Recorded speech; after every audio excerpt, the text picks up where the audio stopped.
evening and welcome to the Evening News' Week in Review for the week ending Saturday, February 9, 2019. I'm Davina Ramdas. Thanks for joining us. For the next 30 minutes, we'll recap some of the top stories that were featured during the past week. We begin by telling you that despite calls continuing to mount for the coalition to respect the Constitution, President Granger has made it clear to his party supporters that he has no intention of resigning and his coalition administration will remain in office as the no-confidence resolution is being appealed. More in this report. There is no such thing as interim government. There is no such thing as caretaker government. I remain president until the next president is sworn in. So I don't know how they're going to work that one out.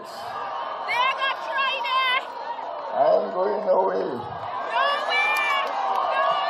Till the next president is sworn in. That was President David Granger addressing close to 1,000 supporters of the Partnership for National Unity at Vreden Hoop, West Coast Demerara on Sunday. In addition, the president says that Parliament has not been dissolved and that the National Assembly will continue to do the work it was duly elected to carry out. Whatever happens in the court, we will follow due process.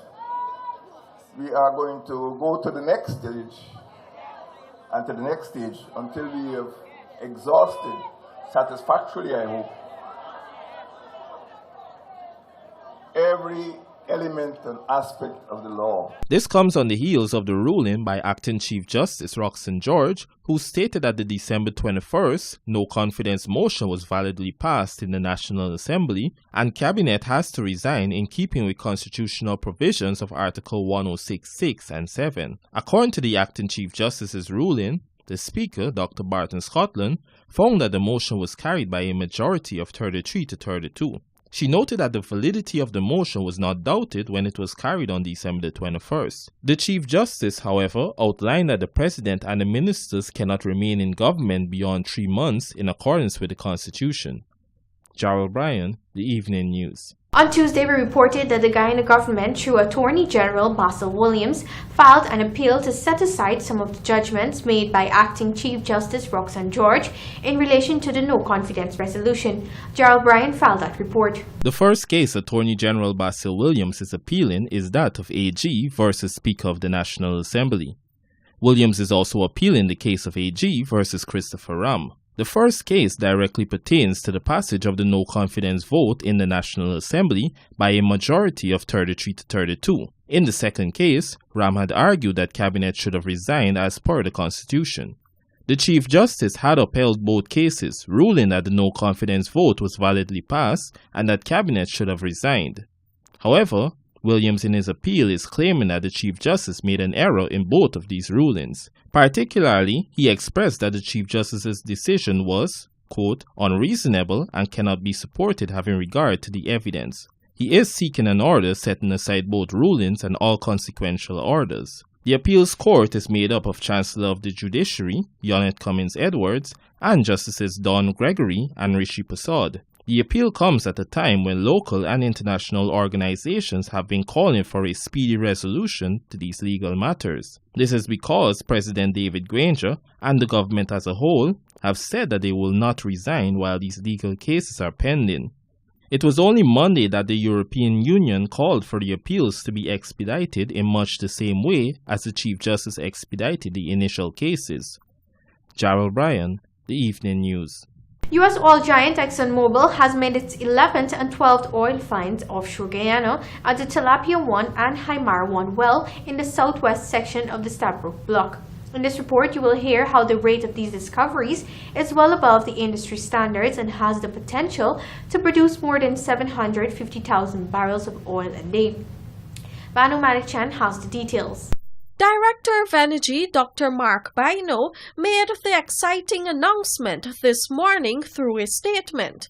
According to Dr. Bino, quote, This continues to be positive news for the people of the Cooperative Republic of Guyana, but the real substance of these finds will come when all Guyanese are able to benefit from these discoveries, whether directly and or indirectly, end quote.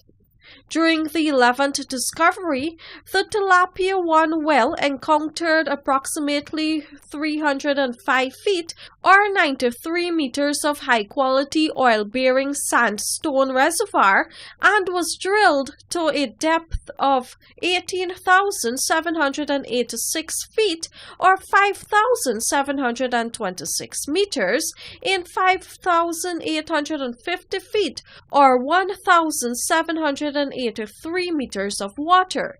It is the 4th discovery in the Turbot area. Meanwhile, the 12th discovery saw the Haimara 1 well encountering approximately 207 feet or 63 meters of high-quality gas condensate-bearing sandstone reservoir. This well was drilled to a depth of 18,289 feet or 5,575 meters in 4,590 feet or 1,399 meters of water. These two discoveries come less than 2 months after the U.S. oil giant announced its 10th find back in December, which had increased the estimated recoverable resources for the Stabroek Block to more than 5 billion oil-equivalent barrels. According to the Director of Energy, the rate of these discoveries remains well above industry standards and continues to allow for further de-risking of the deep and ultra-deep one, but he noted that there is still a substantial way to go before confidently saying the one has been de-risked. He added, quote, "The department continues to work assiduously with its partner institutions towards setting the requisite framework in place to ensure the benefits from these discoveries redound to the benefit of all Guyanese," end quote. Reporting for the Evening News, Vanu Manakchand. Let's take a quick break and we'll be right back.